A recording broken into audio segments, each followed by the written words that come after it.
Shalom Ibu. Shalom. Ya, bukan sering dengar Ibu ya di firman Tuhan tuh jangan berzina gitu Bu ya. Nah, apa sih Bu deskripsi perzinahan kalau dari firman Tuhan itu Bu? Oh iya, sebetulnya ya memang kita harus tahu dulu definisi perzinahan. Iya.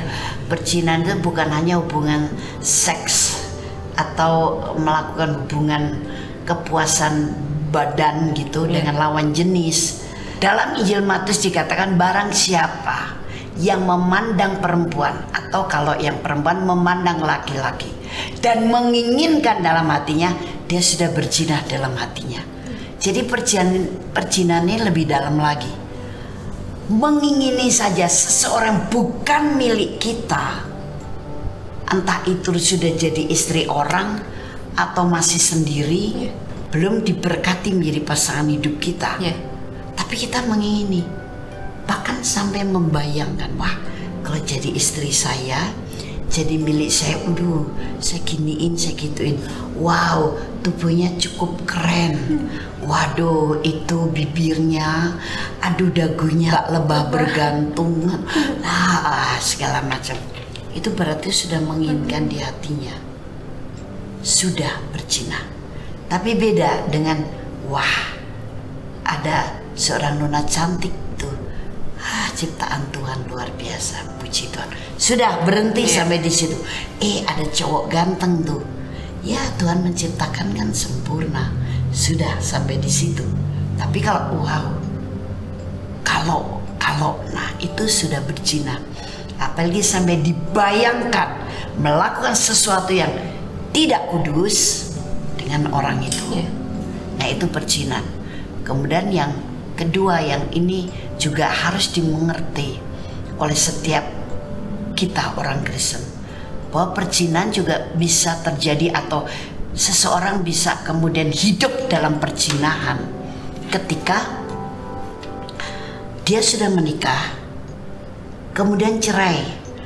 Perceraiannya sudah dibenci Tuhan, apalagi sesudah cerai ini si istri menikah dengan pria lain, si suami menikah dengan perempuan lain, atau si istri saja menikah dengan pria lain, atau suami saja yang menikah dengan wanita lain.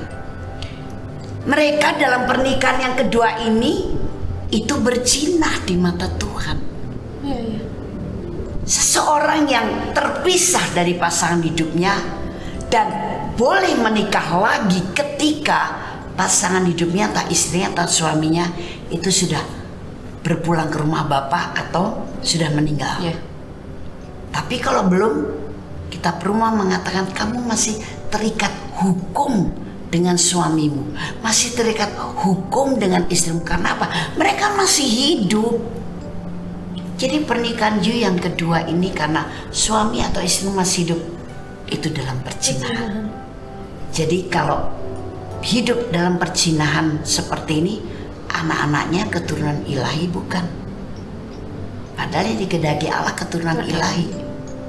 Dan sebetulnya memang seperti ini jangan diberkati, tapi diingatkan. Istrinya masih ada, suaminya masih ada. Kalau memang itu harus terpisah, ya sudah, hidup sendiri. Hidup bagiku adalah Kristus. Sampai salah satunya meninggal, nah you boleh kalau mau ada pendamping yang baru, karena hukum itu sudah terpatahkan dengan kematiannya. Nah itu baru boleh mereka menikah lagi, tidak hidup di dalam perzinahan. Dan kemudian berzina sudah punya pasangan dengan yang lain, itu juga berzina, itu udah jelas ya. Berzina sebelum pernikahan itu sudah jelas. Dan sekarang banyak anak-anak muda berpikir itu biasa, wajar, normal. Tapi saya katakan itu tidak biasa, itu tidak normal.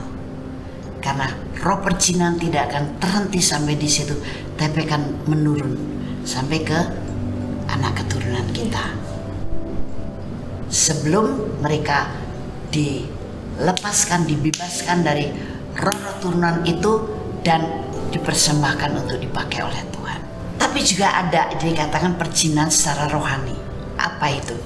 Sudah percaya kepada Yesus percaya juga kepada yang lain-lain, kepada ramalan bintang, ramalan orang yang bisa meramal. Percaya kepada benda ini ada khasiatnya, atau hati yang berbagi kepada sesuatu apapun itu, di mana kita lebih cinta kepada sesuatu itu daripada kepada Tuhan. Itu juga berzina, tidak setia kepada Tuhan, tapi ini perzinahan secara rohani. Nah, ingat bahwa kita ini sekarang adalah tunangan Yesus, dan kelak akan menjadi pengantin wanitanya Yesus. Jadi jagalah kekudusan kita sebagai orang yang betul-betul sebulat hati, segenap hati, iman dan kesetiaan kita, hati dan hidup kita untuk Yesus. Mari Febah kita berdoa.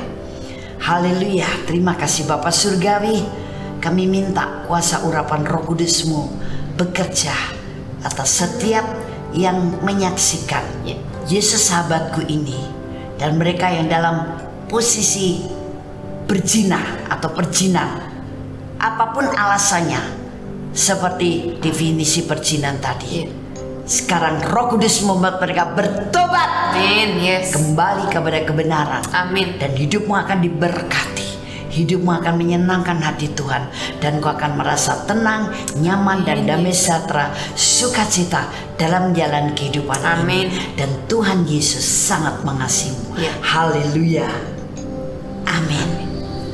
Baik, kalau saudara mempunyai persoalan dan membutuhkan jawaban dari firman serta dukungan doa kami, silakan WA ke nomor 0895635899. Kami tunggu kesaksiannya, dan rahasia Anda pasti kami jamin, dan Tuhan Yesus memberkati.